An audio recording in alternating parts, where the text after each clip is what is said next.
Dans cette vidéo, je vous propose d'imaginer que l'écrivaine Virginia Woolf vienne me consulter dans une de ses périodes de désœuvrement et que nous nous basions sur son thème de naissance pour trouver des pistes pour l'aider à remettre du mouvement dans sa vie. Cette étude de cas se veut être un exemple pratique de la vidéo que j'ai postée précédemment et que j'ai intitulée Envie de rien, procrastination, baisse d'énergie, cycle astrologique pour retrouver l'élan. Je vous invite à la consulter si ce n'est pas déjà fait. Je vous propose ici une analyse spontanée et non pas linéaire, c'est-à-dire que je ne vais pas reprendre les 6 points dont j'ai fait mention dans la vidéo précédente de façon chronologique.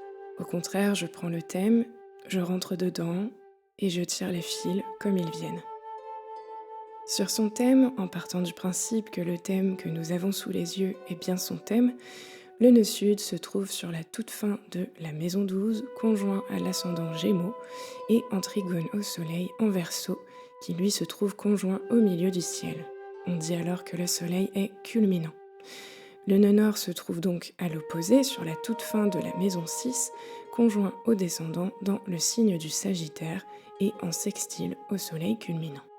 Si Virginia venait me voir avec la question comment faire pour retrouver l'élan d'agir et que je découvrais ce thème pour la première fois, en me basant sur cette opposition des nœuds lunaires, je lui proposerais dans un premier temps de prendre conscience du potentiel de ce nœud sud conjoint à l'ascendant. Un nœud sud conjoint à l'ascendant nous parle d'un sentiment d'individualité très très fort, comme un besoin extrêmement criant de vivre qui s'exprime à l'intérieur de soi. On ressent alors notre individualité comme quelque chose de prépondérant qui occupe une place centrale. Pour le dire autrement, l'ego est très fort. Il n'est pas impossible qu'un premier blocage se trouve à cet endroit.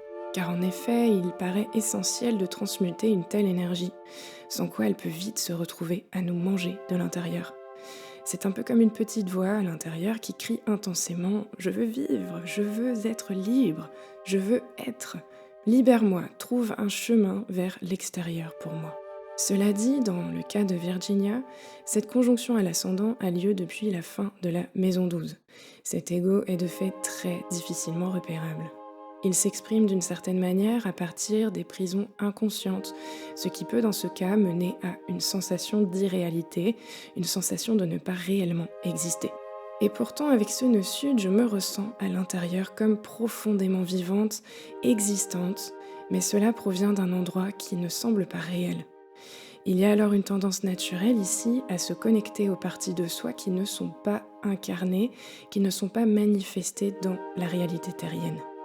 Et c'est là précisément le don qu'avait reçu Virginia et dont elle faisait preuve au travers de ses talents d'écriture, ce qui illustre parfaitement un nœud sud dans le signe des Gémeaux.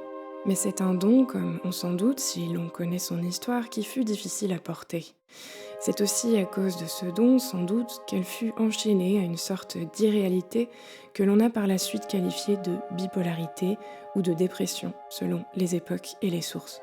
Le nœud nord, à l'opposé, l'invitait à faire descendre ses sensations d'irréalité dans la réalité de la maison 6, par le prisme de l'énergie du Sagittaire. Or, le Sagittaire s'occupe justement de mettre en forme les idées du Gémeaux. Aidé ici par le soleil culminant en Verseau, cet axe nodal trouvait à se réaliser en défendant des idéaux, des valeurs. C'est précisément pourquoi Virginia est en effet connue. Rien qu'avec cet axe nodal, on comprend qu'il existait ici une difficulté majeure d'incarnation de l'ego créateur qui s'exprimait principalement par le biais des idées que représente cet axe Gémeaux-Sagittaire. Comment me réaliser? Comment me rendre réel autrement que par le biais de mes idées?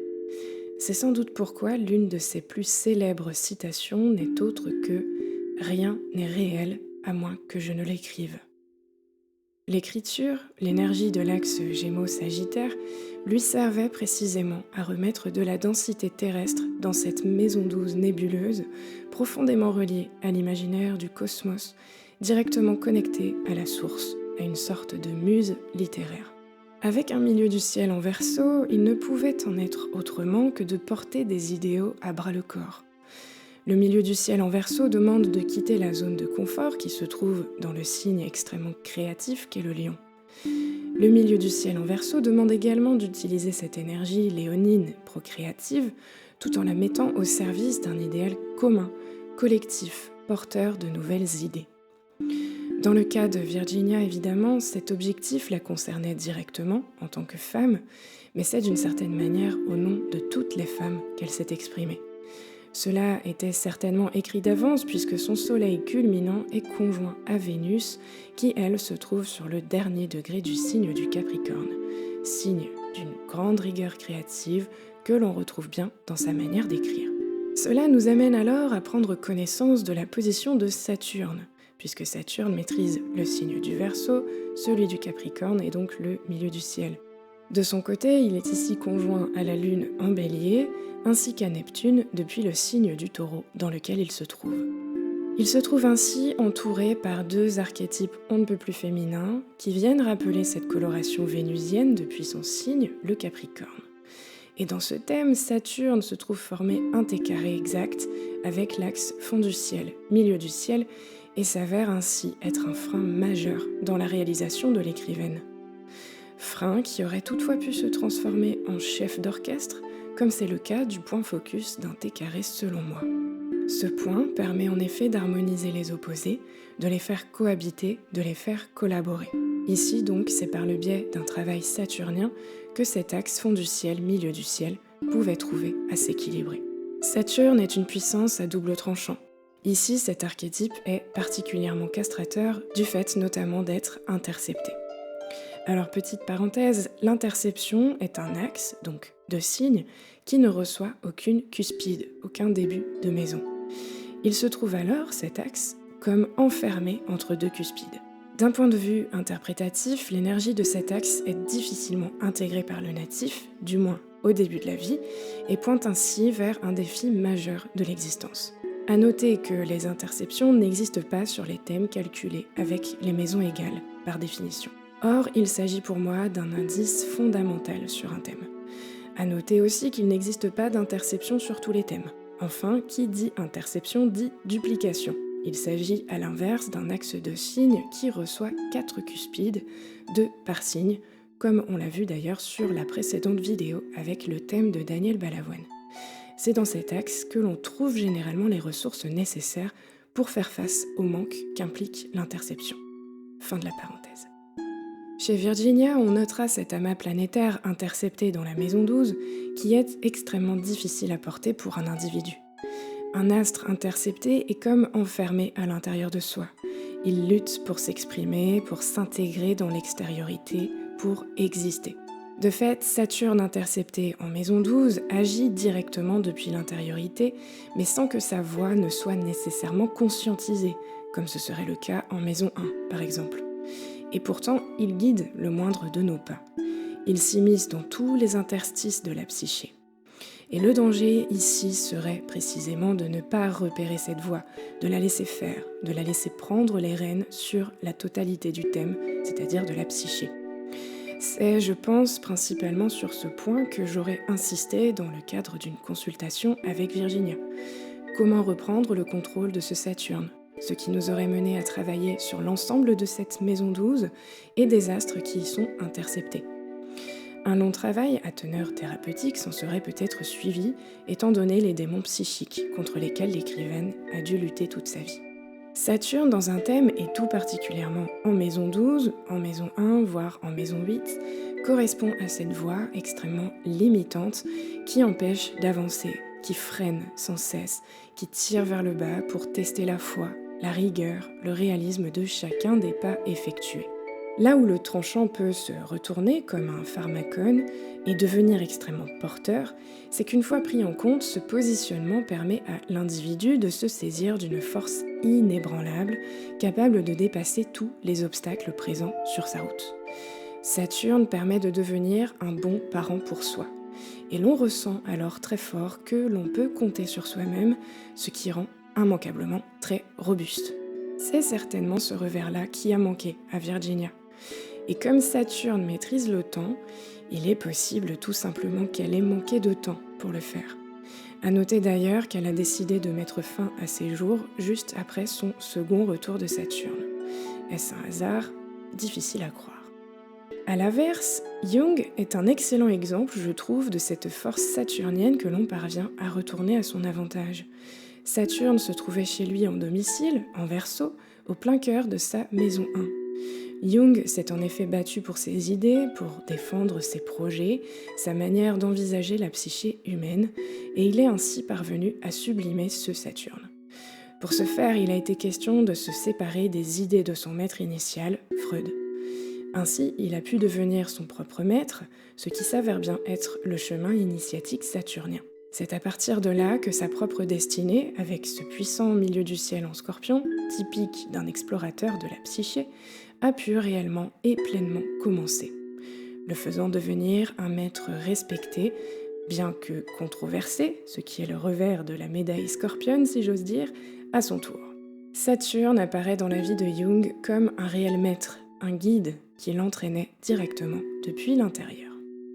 Je reviens au profil de Virginia à présent pour observer son axe maison 5, maison 11, puisque je voulais présenter comme étant un autre point fondamental à prendre en compte dans le cadre d'un blocage d'énergie initiatrice. Dans le cas de son thème, c'est assez révélateur puisque l'axe de signe concerne l'axe Vierge-Poisson, ce qui nous renvoie directement à son axe des nœuds lunaires.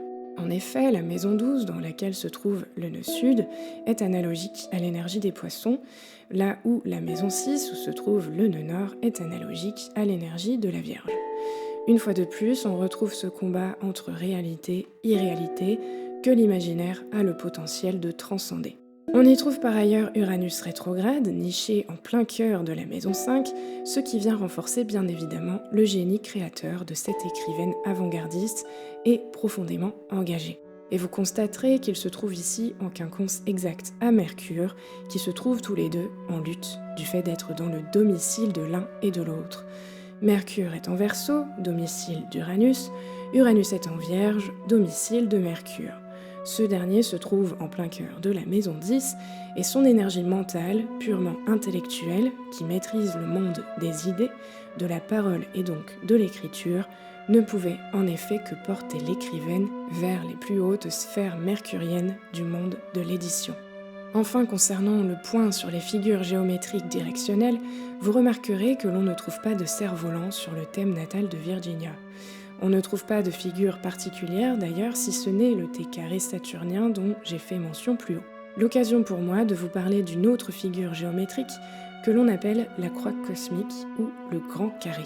À force d'observation, j'ai remarqué que les rencontres avec d'autres personnes peuvent venir compléter un T carré natal de façon parfois assez spectaculaire.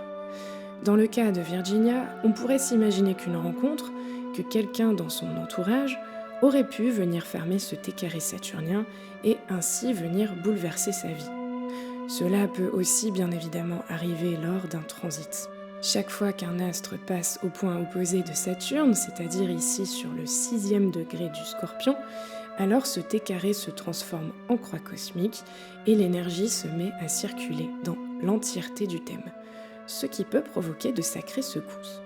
Par curiosité, j'ai monté le thème du jour de son suicide pour voir s'il n'y avait pas eu justement un passage significatif sur ce 6e degré du Scorpion.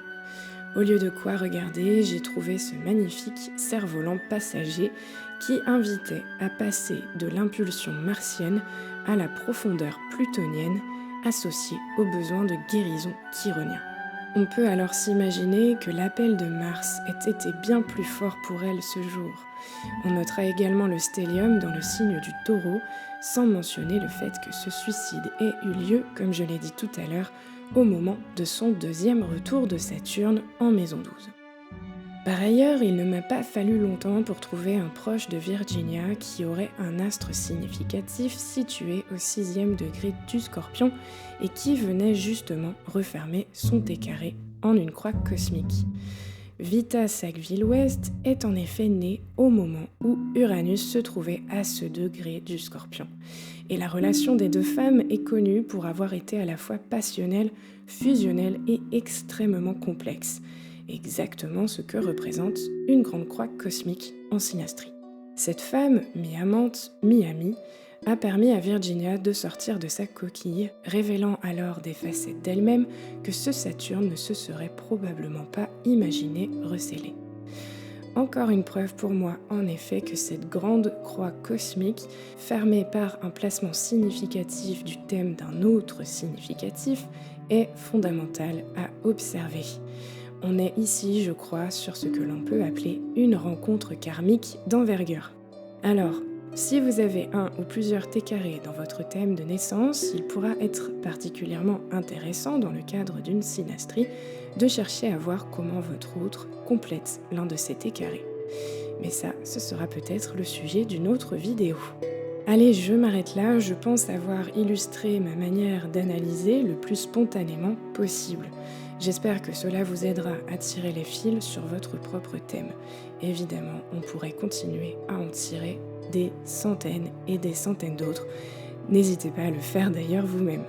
N'oubliez pas que décortiquer un thème prend du temps, demande de la patience.